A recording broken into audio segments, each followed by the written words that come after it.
Salam alaikum tout le monde.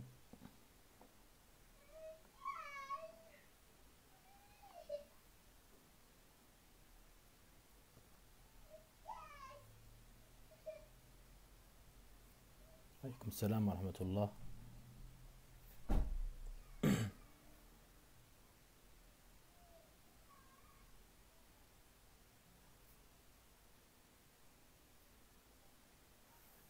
Alaikum salam wa rahmatullah.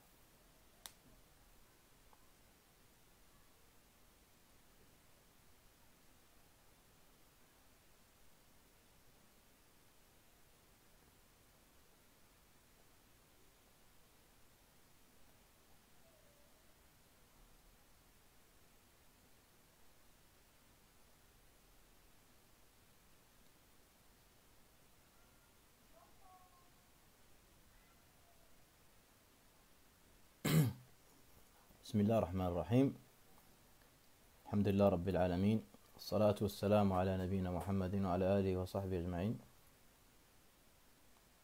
Nous sommes toujours dans notre méditation de Surat al-Baqarah. Nous avons pu voir donc les premiers versets. Donc c'est les 4 premiers versets dans lesquels Allah subhanahu wa ta'ala parle des croyants. Puis donc après ces versets-là, Allah subhanahu wa ta'ala va parler des négateurs, des kuffars. Donc il y a 2 versets qui vont justement parler des négateurs. Puis par la suite, Allah subhanahu wa ta'ala va consacrer 13 versets qui vont parler des hypocrites, al-munafiqun. Donc Allah subhanahu wa ta'ala dit dans Surat al-Baqarah, Inna alladhina kafaru sawa'un alayhim a andartahum am lam tunzirhum la yu'minun. Donc quant aux négateurs, cela leur est égal, que tu les avertisses ou non, ils ne croient pas. Sawa'un alayhim a andartahum am lam tunzirhum la yu'minun. Les ulama, par rapport à ce verset, disent que ça c'est la situation des négateurs tant qu'ils persistent sur leur mécréance, à cause justement des empêchements et des obstacles qui justement les privent d'adhérer à la foi. Mais la foi, elle est toujours possible. Si, on va dire, ces obstacles-là disparaissent, la foi, elle peut justement pénétrer dans leur cœur. Donc ce n'est pas un jugement définitif, parce qu'il y a des gens qui sont négateurs, puis après, Allah subhanahu wa ta'ala, il guide leur cœur. Et d'autres savants, ils ont dit que ce verset-là, il parlait donc de certains négateurs bien spécifiques qui, eux, ils ont persisté dans leur négation, et ils sont restés donc des kuffars. Et donc, ici, bien évidemment, il est intéressant pour nous de savoir quels sont ces obstacles-là, ce qu'on appelle mawani'ul iman, les choses qui vont priver la personne de foi. Qu'est-ce qui fait que, justement, des gens restent dans leur mécréance? Ça veut dire que ironie Allah Azza wa Jal, ou ironie la prophétie de Muhammad sallallahu alayhi wa sallam, ou de ce que Allah ou son prophète ont dit. Il faut savoir qu'il y a plusieurs raisons qui peuvent mener quelqu'un à cela. C'est pour ça que ces barrières-là, il faut vraiment être prudent, justement, que ces barrières-là que tu ne sois pas touché par ces barrières-là. Il y a parmi ces barrières qui ont été citées l'ignorance. L'ignorance est la source des maux. Il y a également la jalousie. Parfois, il y a des gens, ils ont tellement un niveau de jalousie excessif que ils vont refuser la vérité par pure jalousie. Également, l'orgueil. L'orgueil, c'est un grand péché qui fait que les gens refusent la vérité, même si au fond d'eux, ils savent pertinemment que c'est la vérité, mais leur orgueil, leur fierté fait qu'ils vont rejeter la vérité et ils vont chercher justement à justifier ce refus. Tout comme également l'excès dans le luxe et dans cette vie luxueuse, parfois peut mener également les gens à avoir le cœur très endurci, et ce qui fait qu'ils n'accepteront pas non plus la vérité, et la foi ne trouvera pas place dans leur cœur. Inna alladhina kafaru sawa'un alayhim a anzartahum am lam tunzirhum la yu'minun. De toute façon, que tu les avertisses ou non, ils ne croient pas. Allah Azza wa Jal, il connaît les cœurs, c'est pourquoi Allah il guide ceux qui méritent la guider et il égare ceux qui méritent l'égarement. Et d'ailleurs même Allah dans le Coran, dans une sourate Al-An'am, lorsqu'Allah il nous parle, il dit à son prophète Muhammad sallallahu alayhi wa sallam وَلَوْ تَرَى الَّذِينَ كَفَرُوا وَلَوْ تَرَى إِذْ وُقِفُوا عَلَى النَّارِ فَقَالُوا يَا لَيْتَنَا نُرَدْ. Si seulement tu les verrais, tu verrais justement les négateurs, lorsqu'ils seront exposés au feu, ils diront Ya laytana nurad. Si seulement on pouvait avoir une autre vie, pour ne pas répéter les mêmes erreurs et pour suivre le chemin de la foi. Allah subhanahu wa ta'ala, il dément leurs propos. Il dit وَلَوْ رُدُّوا لَعَادُوا لِمَا نُهُوا عَنْهُ وَإِنَّهُمْ لَكَاذِبُونَ. Si nous leur accordons ce qu'ils souhaitent, c'est-à-dire une autre vie, ils répéteront les mêmes erreurs. Et ce sont certainement des menteurs. إِنَّ الَّذِينَ كَفَرُوا سَوَاءٌ عَلَيْهِمْ أَأَنذَرْتَهُمْ أَمْ لَمْ تُنذِرْهُمْ لَا يُؤْمِنُونَ ختم الله على قلوبهم وعلى سمعهم وعلى أبصارهم. ختم Allah, c'est-à-dire que Allah Azza wa Jal, il a scellé leur cœur et leurs oreilles. Et un voile épais leur couvre la vue, et pour eux, il y aura un grand châtiment. Allah a scellé leur cœur. Quelqu'un il pourrait dire, mais pourquoi Allah subhanahu wa ta'ala a scellé leur cœur? Allah Azza wa Jal, s'il s'est interposé entre eux et l'a guidé, c'est une juste rétribution de leur persistance dans le faux et dans leur mécréance. Allah subhanahu wa ta'ala dit dans le Coran, dans le Saf, فَلَمَّا زَاغُوا أَزَاغَ اللَّهُ قُلُوبَهُم. Lorsqu'ils ont dévié, Allah a dévié leur cœur. Donc ce n'est que par justice que Allah subhanahu wa ta'ala a scellé les cœurs des négateurs. Parce que Allah subhanahu wa ta'ala, il s'est interdit l'injustice. وَلَا يَظْلِمُ رَبُّكَ أَحَدًا. Allah subhanahu wa ta'ala, son traitement envers les humains, c'est soit un traitement basé sur la bienfaisance et la clémence qu'il accorde justement à ses alliés, à ses bien-aimés, ou soit il juge les gens avec justice. Soit Allah subhanahu wa ta'ala yu'amilu an-nas bil ihsan ou yu'amiluhum bil adl. Si tu demandes pourquoi Allah azza wa jal a jugé un tel par bienfaisance, un tel par justice, c'est là où réside justement le secret divin. Car Allah subhanahu wa ta'ala connaît les cœurs mieux que quiconque. Et il connaît les gens mieux que quiconque. Parce qu'il a la science absolue. Il connaît le passé, il connaît le présent, il connaît le futur. Et il connaît la chose qui n'a pas lieu. Si elle avait lieu, comment elle aurait lieu? C'est pourquoi il a répondu à la prétention des négateurs lorsqu'ils ont vu véritablement l'enfer de leurs yeux et qu'ils ont demandé une nouvelle vie. Et que si Allah leur accordait une autre vie, eh ben, ils la consacreraient différemment. Et ils se mettraient à servir leur Seigneur et à l'adorer et à faire ce qu'il veut et ce qu'il aime. Allah il dit وَلَوْ رُدُّوا لَعَادُوا لِمَا نُهُوا عَنْهُ وَإِنَّهُمْ لَكَاذِبُونَ. Et si nous leur accordons ce délai-là, en vérité ils répéteront, ils recommenceront la même vie. Et ce sont certainement des menteurs. Une fois qu'Allah a parlé des négateurs, donc c'est dans ces deux versets-là, là on va avoir 13 versets où Allah subhanahu wa ta'ala va parler des pires créatures sur la surface de la terre, qui sont les hypocrites al-munafiqun. 13 versets vont être justement consacrés aux hypocrites. Allah subhanahu wa ta'ala commence au minan nasi man yaqulu amanna billahi wa bil yawmil akhir wa ma hum bimu'minin yukhadi'una Allah wal ladhina amanu wa ma yakhda'una illa anfusahum وما يشعرون في قلوبهم مرض فزادهم الله مرضا ولهم عذاب أليم بما كانوا يكذبون.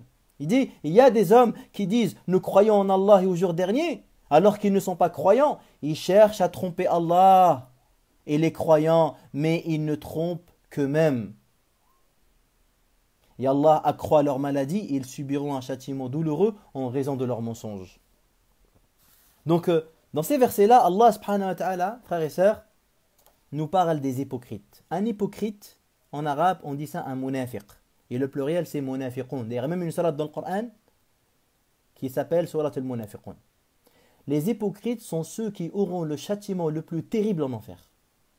Les gens qui auront le châtiment le plus douloureux, c'est les hypocrites. Leur châtiment sera encore plus intense que les négateurs, que les kuffars. Innal munafiqina fi ad-darki al-asfali min an-nar.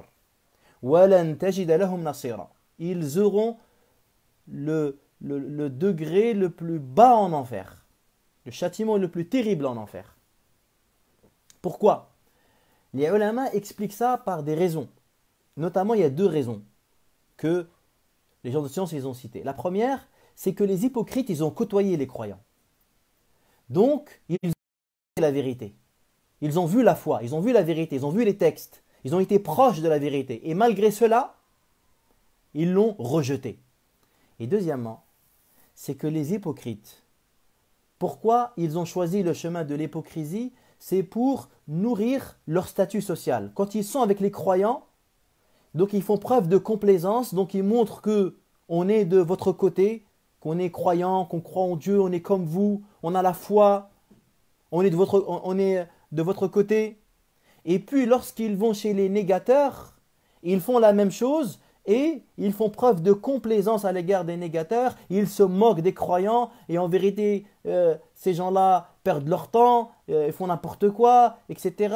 Et donc ils ont cherché, ces hypocrites-là, à obtenir de la notoriété quel que soit le prix. Donc ce qu'ils veulent eux, c'est être élevés, c'est avoir justement un statut social important, c'est être reconnu, être donc soutenu, sentir qu'il y a un clan qui te soutient. Et donc c'est pourquoi à chaque fois justement ils s'adaptent. N'importe quelle personne, donc ils se rallient à leur opinion. Donc Allah subhanahu wa ta'ala il les a punis en leur infligeant donc le contraire de leur souhait. Le contraire de leur souhait. Et c'est pourquoi, comme eux ils ont voulu s'élever sur terre en faisant des alliances avec tout le monde, Allah leur a accordé le degré le plus bas en enfer, pour leur dire que voilà où se trouve votre place. C'est un peu comme le hadith justement qui nous parle de la rétribution de l'arrogant. Le prophète sallallahu alayhi wa sallam dit Innal mutakabbirin, les arrogants yawm al-qiyamah, ils seront ressuscités à l'image de fourmis dont les gens vont écraser. C'est-à-dire que Allah azza wa jalla également les punit. Il leur donne le contraire. Allah punit justement le pécheur en lui infligeant le contraire de ce qu'il fait. Et ça c'est une règle chez les savants. Allah il punit le pécheur en lui infligeant justement le contraire de ce qu'il voulait par son péché. L'arrogant a voulu donc sonfler d'orgueil pour s'élever au-dessus des gens, prendre les gens d'en haut et les voir plus bas que lui. C'était ça qu'il appréciait, c'était son kiff en fait dans la vie. Et bien, Yawm al-Qiyamah, Allah Azza wa Jal, ces arrogants-là, ils auront la taille de fourmis. Et ça, c'est quelque chose, c'est une règle qui justement s'applique à tous les pécheurs. Tu regardes, quelle que soit la nature du péché, le pécheur, par exemple, regardez celui, par exemple, qui veut satisfaire ses désirs dans le haram. À titre d'exemple, ceux qui commettent l'adultère, ceux qui regardent des films pornographiques, etc. Ils font ces choses-là parce qu'il veut satisfaire un désir, il veut calmer des pulsions, d'accord, qui justement l'agitent au fond de lui. Et bien Allah subhanahu wa ta'ala, il le punit par le contraire. Au lieu justement que ces choses-là interdites qu'il est en train de faire le soulagent, et bien en vérité ça ne produira que l'effet inverse. Ça ne fera que de le rendre encore plus pervers et encore plus justement donc à la recherche de ces choses-là et ça ne va jamais le satisfaire. Comme celui également qui demande l'argent quelle que soit la manière. Celui-là également il sera toujours affamé. Telle une personne qui boit l'eau de la mer, plus il boit et plus il est encore assoiffé. Et donc ça c'est quelque chose qui montre que justement quand Allah subhanahu wa ta'ala interdit des choses, c'est pour notre bien et plus justement on lui obéit et plus Allah subhanahu wa ta'ala nous accorde sérénité. Celui par exemple qui n'obéit pas à Allah azza wa jalla dans le fait de baisser son regard. Par exemple, tu vois, tu as des gens qui ne baissent jamais son regard. Quand ils sortent dehors, dès qu'ils voient des belles femmes, etc., ils regardent, ils observent, voire même il appuie son regard. Pourquoi il regarde? Pourquoi est-ce que justement il fait cela? Parce qu'il veut jouir, il veut justement se faire plaisir. Et bien, il aura le contraire de ce qu'il veut. À chaque fois, il va regarder, à chaque fois, il aura encore plus l'envie de regarder sans jamais calmer le désir. Au contraire, plus il regarde et plus il sera encore tenté, encore séduit jusqu'à un point où justement peut-être qu'il va commettre des choses encore plus graves. Alors que celui qui baisse son regard, effectivement au début ça sera difficile parce qu'il va contrarier son ego, il va faire un effort sur lui-même, mais lorsque Allah Azza wa Jal va voir de son serviteur la sincérité et à chaque fois il baisse son regard et il ne porte pas son regard sur le corps de femme étrangère, et bien Allah subhanahu wa ta'ala il va remplacer cela par une lumière et une fraîcheur qui va s'installer dans son cœur, qui lui rend agréable, qui sera apaisé, il sera donc satisfait de sa vie et de son quotidien. L'obéissance d'Allah subhanahu wa ta'ala ne peut que procurer plaisir et sérénité, et la désobéissance à Allah azza wa jal ne procure que tristesse et humiliation. Donc Allah subhanahu wa ta'ala, ici quand il nous parle de ces hypocrites-là, donc ils disent, il y a des gens, Amanna billah wa bil yawmil akhir. On a cru en Allah, on croit en Allah au jour dernier. Mais Allah il sait. Wa ma hum bimu'minin. Donc ça c'est une preuve que la parole, elle n'est d'aucune utilité si elle n'est pas confirmée par la croyance du cœur. Quelqu'un il peut dire je suis croyant, il peut dire je suis un bien-aimé d'Allah, je suis quelqu'un de bon, je suis quelqu'un d'honnête, de loyal. Tout ça c'est de la parole. C'est des mots. Et tout le monde sait dire des mots. Tout le monde sait verbaliser des mots. Mais Allah subhanahu wa ta'ala ne va pas juger les gens par rapport à leurs mots. C'est pourquoi Yawm al-Qiyamah, la bouche elle sera fermée. C'est les membres qui vont parler. Nakhtimu ala afwahim wa tukallimuna aydihim. Leur bouche elle sera fermée. Ce sont leurs mains qui vont parler. Ce sont leurs pieds qui vont parler. Donc là ce n'est plus le moment de la langue. Mais ce sont les actes. C'est la réalité qui va se manifester. Donc c'est pourquoi, ça c'est une preuve que les paroles n'ont aucune utilité et n'ont aucune valeur auprès d'Allah subhanahu wa ta'ala si les paroles ne sont pas articulées, si les paroles ne sont pas confirmées par une réalité présente dans le cœur, une réalité présente dans la pratique. وَمِنَ النَّاسِ مَنْ يَقُولُ آمَنَّا بِاللَّهِ وَبِالْيَوْمِ الْآخِرِ وَمَا هُمْ بِمُؤْمِنِينَ يُخَادِعُونَ اللَّهَ وَالَّذِينَ آمَنُوا. Ils veulent tromper Allah. Et ceux qui croient, yukhadi'un Allah, parce qu'ils se croient trop intelligents, ils se croient trop malins, l'hypocrite. L'hypocrite est quelqu'un qui se croit malin. C'est pourquoi d'ailleurs, est-ce que vous savez le terme hypocrite, il vient de quel mot en arabe? Le munafiq. Le munafiq en fait, ce terme-là, ça désigne, vous savez, que c'est la gerboise, la gerboise. La gerboise, lorsque allant dans son terrier, le terrier là, c'est ça ce qu'on appelle justement, donc vous savez, la gerboise, elle a ce qu'on appelle, elle creuse justement des trous. Et à chaque fois, elle rentre dans un trou, elle sort par un autre. Pourquoi est-ce que l'hypocrite, il a mérité cette appellation? Parce que l'hypocrite est quelqu'un, tu ne peux jamais lui prouver qu'il a tort.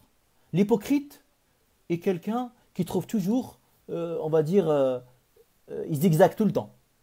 Parce que un des signes manifestes de l'hypocrite, c'est qu'il ment. C'est un menteur. Le Nabi sallallahu alayhi wa sallam dit, les caractéristiques de l'hypocrite sont quoi? Idha haddatha kadhab. Lorsqu'il parle, il ment. Wa idha tumina khan. Lorsqu'on lui confie quelque chose, il trahit. Que ce soit un objet ou que ce soit une parole. Tu lui dis une parole, dis-le à personne, il trahit. Tu lui prêtes quelque chose, il trahit. Et lorsqu'il donne un rendez-vous, il ne le tient pas. Et la quatrième caractéristique que le prophète donne de l'hypocrite, idha khasama fajar. Lorsqu'il se dispute, il devient vulgaire. Et il ne peut pas se disputer avec quelqu'un en restant correct, cordial. Non. Dès qu'il se dispute, il se montre vulgaire et grossier. D'accord? Et donc, ici, quand on parle justement de nafiqa al-yarbu', donc le terrier c'est de là où justement le terme munafiq a été donné. Donc, cet hypocrite-là, il se croit trop malin. Il croit que tellement personne ne peut l'avoir. Donc, Allah Azza wa Jalla, quand il parle d'eux, il dit quoi? Il dit yukhadi'un Allah. Ils veulent tromper Allah. Ils trompent Allah. Parce qu'ils instrumentalisent la religion pour se faire plus d'argent, pour avoir plus de femmes, pour avoir de la notoriété, pour obtenir l'admiration des gens. Ils se croient trop malins. Ils pensent que personne ne va l'attraper, personne ne va l'avoir. Ils pensent qu'il va réussir partout. Et d'ailleurs, c'est pourquoi Allah subhanahu wa ta'ala, il va infliger une punition à l'hypocrite incroyable yawm al-qiyamah. Qu'est-ce qui va se passer yawm al-qiyamah? Regardez Surat al-Hadid. Si vous prenez Surat al-Hadid, d'accord, verset 13. D'accord? Allah subhanahu wa ta'ala, quand il parle des hypocrites, il dit Yawma yaqulu al-munafiquna wal-munafiqatu lilladhina amanu nzuruna naqtabis min nurikum. Qila irji'u wara'akum faltamisu nura.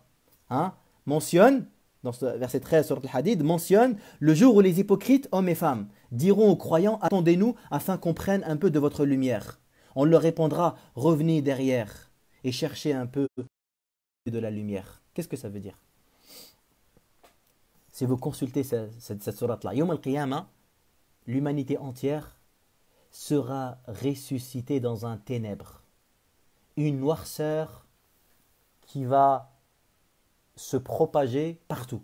Les gens seront dans le noir le plus total. Et donc les croyants, quand ils seront ressuscités avec la lumière de la foi qu'ils ont acquis dans la vie d'ici-bas. La lumière de la foi qu'ils ont gagnée en accomplissant la prière été comme hiver. La lumière qu'ils ont acquis en jeûnant chaque année, en s'abstenant de manger et de boire et d'avoir des rapports intimes. La lumière de la foi qu'ils ont acquis en délaissant les interdits malgré l'envie de les commettre. La lumière de la foi qu'ils ont acquis en faisant un travail de purification de leur cœur, de leur langue, en restant correct, en gagnant l'argent halal, en prenant soin de leur famille, en maintenant le lien de parenté, en restant fidèles à leur engagement. La lumière de la foi qu'ils ont tant, sont acharnés justement à rester croyants, à combattre les doutes que Shaitan cherche justement à semer dans leur cœur, à combattre les désirs interdits que justement l'ego cherche à assouvir, seront ressuscités dans une lumière. Et Allah subhanahu wa ta'ala, il va accorder également la lumière aux hypocrites. Les hypocrites qui côtoyaient les croyants dans cette ici-bas, qui priaient avec eux, qui utilisaient le même langage que les croyants. Allah, Yawm al-Qiyamah également, il leur donnera la lumière. Parce Allah également, Yawm al-Qiyamah, il leur donnera cette lumière-là. Parce qu'ils sont mêlés aux croyants. Mais plus les hypocrites ils vont marcher, et plus cette lumière elle va diminuer. Elle va diminuer, plus cette lumière elle va disparaître. Et là les hypocrites ils seront perdus. Ils verront les croyants qui poursuivent leur chemin vers le Sirat, vers le pont qui est plus fin qu'un cheveu et plus tranchant qu'une épée. Ce pont qui est le seul endroit qui mène vers le paradis. Le seul endroit qui mène vers les portes qui donnent accès au paradis éternel. Et donc les hypocrites, lorsque la lumière elle va disparaître, ils se retrouveront complètement dans l'obscurité. Donc ils vont appeler les croyants. Yawma yaqulu al-munafiquna wal-munafiqatu lilladhina amanu. Unzuruna naqtabis. Attendez-nous pour qu'on prenne un peu de la lumière. Et là les croyants vont leur dire, retournez derrière. Allez derrière si vous allez trouver de la lumière. Et ils ne trouveront pas. Et donc là également, Allah, il est puni. Hein, ils ont voulu se moquer d'Allah. Ils ont voulu tromper Allah dans la vie d'ici-bas. Et voilà qu'Allah les a trompés Yawm al-Qiyamah. Et voilà qu'Allah les a dévoilés Yawm al-Qiyamah. Regardez, subhanallah. Regardez la justice divine.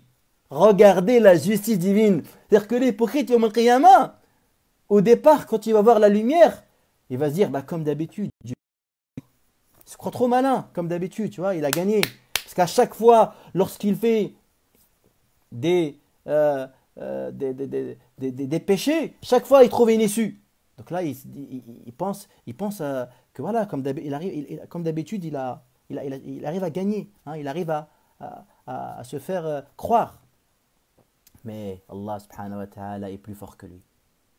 يخادعون الله والذين آمنوا وما يخدعون إلا أنفسهم. En vérité, l'hypocrite, hein, il ne trompe que sa propre personne. Subhanallah. Les signes de l'hypocrisie, il y a quelqu'un, tu vois, subhanallah, il va tromper, il pense tromper Allah subhanahu wa ta'ala, hein, par ses actes. Ça, tu as des exemples. On raconte, par exemple, il y a des gens parfois, il va aller dans les mosquées quand on demande des salades. Et ça, c'est des choses qui sont arrivées. Hein. Il va donner un chèque, je donne 2000 euros, il va se montrer devant tout le monde, il va avancer, ça c'est pour le jama', 2000 euros, 10 000 euros, tu vois. Voilà, faites des du'a pour moi. Alors qu'au fond de son cœur, il sait très bien que c'est un faux chèque. C'est un faux chèque. Et ça arrive souvent. Mais lui, son seul but, c'est de se montrer devant les gens, que je donne. Regardez, je donne. Alors qu'au fond de son cœur, il est persuadé. Il sait très bien que c'est un faux chèque qu'il ne va pas donner. D'accord? Ou il y a quelqu'un qui va faire semblant de prier alors qu'il n'a même pas les ablutions. Il sait qu'il n'a pas les ablutions, mais juste il prie devant les gens. Et donc, ou quelqu'un qui se convertit à l'islam, en vérité, il montre aux gens qu'il est musulman alors qu'il n'en a rien à cirer de l'islam. Tout ce qu'il veut, c'est se marier avec une femme qu'il la trouve belle, elle a conquis son cœur, etc. Mais il sait que pour justement avoir cette femme-là, il faut qu'il montre qu'il est musulman. Donc il faut qu'il montre qu'il est musulman. Et donc il va faire ce jeu justement de il va prendre l'islam comme un vêtement, comme une parure, alors qu'au fond de lui, il ne croit pas, n'y croit pas. Son cœur, c'est de la ruine, il n'y a rien. Et donc, Allah subhanahu wa ta'ala, également, donc, il dit fi qulubihim maradun fazadahumullahu marada. Dans leur cœur, il y a une maladie qui est le doute, l'hypocrisie. Fazadahumullahu marada. Donc Allah accroît leur maladie. Et là, c'est une preuve que quoi? C'est une preuve que Allah subhanahu wa ta'ala, il égare l'homme à cause de ses propres actes. Asbabu idlalillahi al-abd hiya min al-abd. Les causes de l'égarement du serviteur viennent du serviteur lui-même. Le serviteur lui-même qui provoque son égarement. C'est le serviteur lui-même qui provoque l'abandon de l'assistance divine. Parce que si tu voulais que Allah te soutienne, et si tu voulais qu'Allah t'assiste, alors obéis à Allah subhanahu wa ta'ala.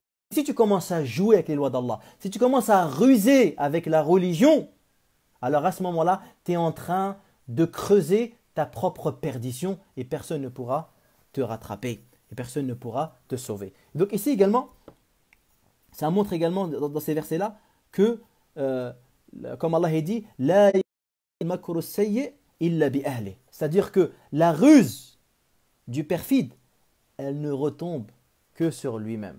Elle ne retombe que sur ses propres hauteurs. Puis après, Allah subhanahu wa ta'ala nous dit وَإِذَا قِيلَ لَهُمْ لَا تُفْسِدُوا فِي الْأَرْضِ قَالُوا إِنَّمَا نَحْنُ مُصْلِحُونَ أَلَا إِنَّهُمْ هُمُ الْمُفْسِدُونَ وَلَكِنْ لَا يَشْعُرُونَ. Donc Allah subhanahu wa ta'ala également, dans ce verset-là, il dit وَإِذَا قِيلَ لَهُمْ لَا تُفْسِدُوا فِي الْأَرْضِ قَالُوا إِنَّمَا نَحْنُ مُصْلِحُونَ. Lorsqu'on leur dit ne commettez pas, justement, ne semez pas la corruption sur terre, ils répondent, ne sommes que des réformateurs. Ils répondent, ne sommes que des réformateurs.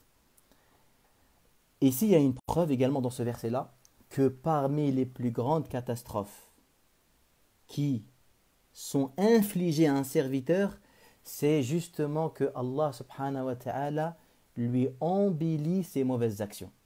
Lui embellit ses mauvaises actions. La pire des choses qui peut arriver, c'est que quelqu'un, il est complètement dans l'égarement, il est complètement dans un chemin vraiment qui mène vers l'enfer, mais il croit bien faire. Il croit bien faire.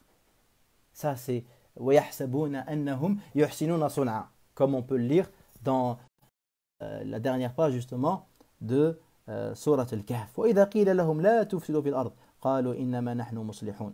Et ici la corruption, que justement qui est citée dans ce verset selon Ibn Abbas, c'est la mécréance et la désobéissance subhanahu wa ta'ala. ألا إنهم هم المفسدون ولكن لا يشعرون وإذا قيل لهم آمنوا كما آمن الناس قالوا أنؤمن كما آمن السفهاء ألا إنهم هم السفهاء ولكن لا يعلمون. Et lorsque justement on leur dit croyez comme ces hommes-là en parlant des compagnons, ils répondent croirons-nous à la manière des faibles d'esprit? Ce sont eux les faibles d'esprit, mais ils ne le savent pas. Et donc après Allah subhanahu wa ta'ala dit وَإِذَا لَقُوا الَّذِينَ آمَنُوا قَالُوا آمَنَّا وَإِذَا خَلَوْا إِلَى شَيَاطِينِهِمْ قَالُوا إِنَّا مَعَكُمْ إِنَّمَا نَحْنُ مُسْتَهْزِئُونَ اللَّهُ يَسْتَهْزِئُ بِهِمْ وَيَمُدُّهُمْ فِي طُغْيَانِهِمْ يَعْمَهُونَ أُولَئِكَ الَّذِينَ اشْتَرَوُا الضَّلَالَةَ بِالْهُدَى فَمَا رَبِحَتْ تِجَارَتُهُمْ وَمَا كَانُوا مُهْتَدِينَ. Quand ils rencontrent ceux qui ont cru, ils disent nous croyons. Mais lorsqu'ils reviennent chez leurs démons, ils disent nous sommes avec vous. Vous ne faisiez nous sommes avec vous, on faisait que de nous moquer. Et donc, comme justement, je l'ai dit tout à l'heure, comme j'expliquais tout à l'heure, c'est-à-dire quand ils sont avec les non-croyants, et ils font croire ils disent ouais, en vérité, on est avec vous, mais on se moque d'eux. Nous sommes avec vous, nous ne faisons que de nous moquer. C'est Allah qui se moque d'eux et il les fait persister dans leur transgression où ils s'égarent. Voilà ceux qui ont choisi l'égarement au prix de la guidée. Leur négoce n'a été d'aucun profit, pas bien guidé en cela. Puis après, les versets suivants, Allah subhanahu wa ta'ala va nous citer deux paraboles, deux exemples. Al-Amthal. Al-Amthal, dans le Coran, il y a énormément de paraboles et d'exemples qui sont cités. Donc, مثلهم كمثل الذي استوقد نارا. Là, Allah il va citer deux exemples. Il y a un exemple qui a relation avec le feu et un autre exemple avec la pluie. Donc le premier exemple qu'il donne, donc il nous dit il ressemble à un homme qui demande qu'on lui allume.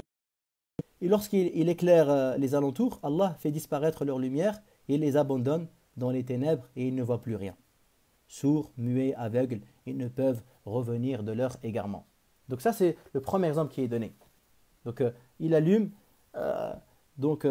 pour justement pouvoir s'éclairer, mais à la fin, en fait, il ne récolte que la brûlure et que la fumée.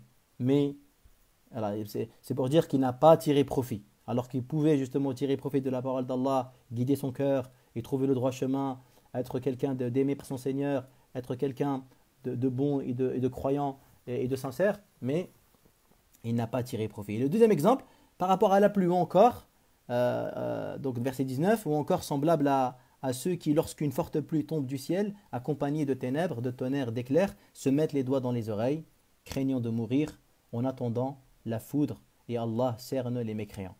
Dans ce verset-là, également, il y a une autre parabole, c'est que la pluie ici, elle symbolise le Coran, d'accord? Et donc le tonnerre, ce sont les avertissements qu'il y a dans le Coran, et al-barq, la lumière et les éclairs, c'est la vérité, justement, qui se manifeste parfois dans leur cœur.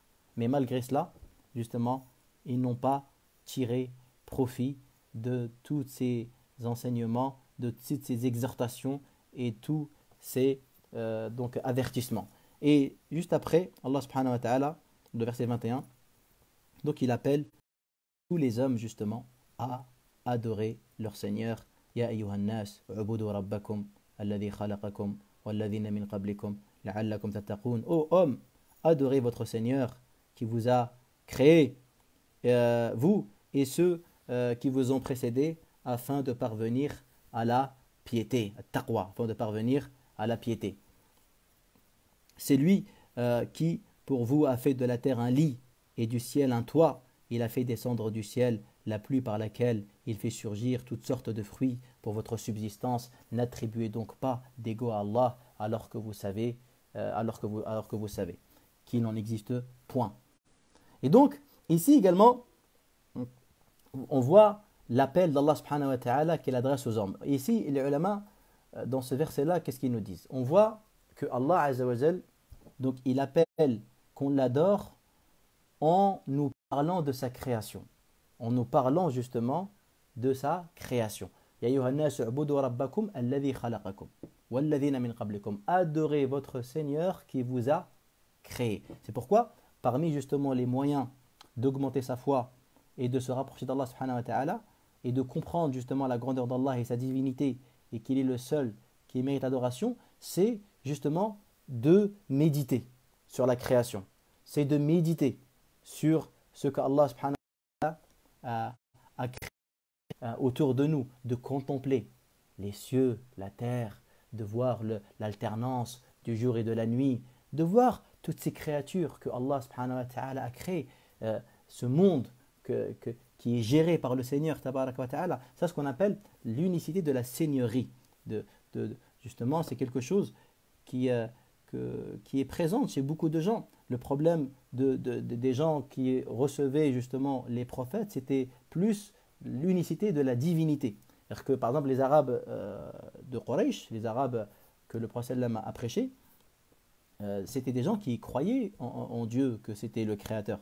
وَلَئِنْ سَأَلْتَهُمْ مَنْ خَلَقَ السَّمَاوَاتِ وَالْأَرْضِ لَيَقُولُنَّ اللَّهُ. Si tu leur demandes qui a créé les cieux et la terre, ils te diront c'est Allah. Donc ils avaient cette, on va dire en général, cette croyance-là. Mais ils avaient cette croyance-là de dire que c'est Allah subhanahu wa ta'ala. Mais le problème c'est qu'ils n'avaient pas unifié Allah subhanahu wa ta'ala dans l'adoration. Dans l'adoration, ils prenaient des idoles, ils prenaient des statues qu'ils les considéraient comme, on va dire, des intercesseurs. مَا نَعْبُدُهُمْ إِلَّا لِيُقَرِّبُونَ إِلَى اللَّهِ زُلْفَى. On ne les adore que pour qu'ils nous rapprochent d'Allah. Donc c'était ça leur manière de penser, c'était que ces statues-là qu'ils adoraient, allaient les défendre, allaient on va dire, intercéder auprès d'eux. Et c'est ça le polythéisme, c'est ça, on va dire, le shirk que Allah subhanahu wa ta'ala a condamné, parce qu'il ne doit pas y avoir entre nous et Allah d'intermédiaire. C'est-à-dire qu'entre nous et Allah subhanahu wa ta'ala, il n'y a pas d'intermédiaire. C'est pourquoi, c'est comme ça que le shirk d'ailleurs, l'association est apparue sur terre à l'époque de, on va dire, à l'époque de l'époque du salam, lorsqu'il y avait des gens qui donc sont des pieux qui sont morts, qu'on appelle Waddan wa Suwa'an wa Yaghutha wa Ya'uqa wa Nasra, quand ils sont morts, donc Iblis, Satan, il est venu voir leurs enfants et il leur a donné une idée, il leur a dit dessinez ces personnes pieuses qui sont mortes et, donc et accrochez leur image, comme ça quand vous allez les voir, vous allez donc vous rappeler de leur adoration et de leur piété, et vous allez les imiter, vous allez faire comme eux. Vous allez faire comme eux. Et donc c'est ce qu'ils ont fait. Donc au début c'était pour eux, on dessine ces personnages-là, comme ça quand on les voit, bah, ça nous donne envie de faire des actes d'adoration. Et lorsqu'ils l'ont fait, il a attendu qu'il meure, donc, et après l'autre génération qui sont venus, il leur a dit, vous savez, vos pères, ils ont dessiné ces pieux-là, ces images-là, parce que ces gens-là, ils ont une place près de Dieu, et ils les ont pris comme des intermédiaires. Et donc ces gens-là, ils ont commencé à les adorer. Et c'est là où le shirk il est apparu. C'est là où adorer autre qu'Allah sur terre est apparu. Et donc Allah subhanahu wa ta'ala a envoyé Nuh alayhi salam qui les a prêchés pendant 950 années.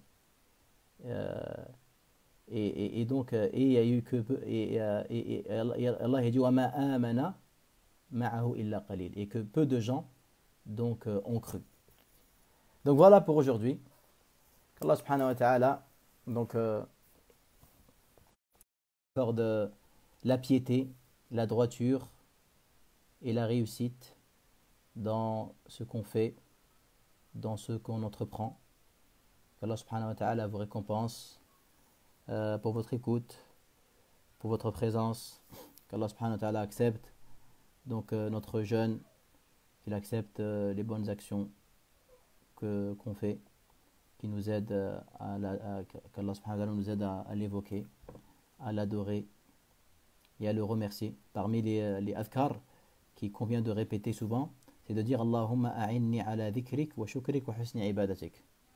Oh Allah, aide-moi à t'évoquer, à te remercier et à bien t'adorer. Allahumma a'inni ala dhikrik wa shukrik wa husni ibadatik. Oh Allah, aide-moi à te remercier et bien t'adorer. Donc, barakallahu fikum, je vous dis à la prochaine, Inch'Allah. Wassalamu alaikum.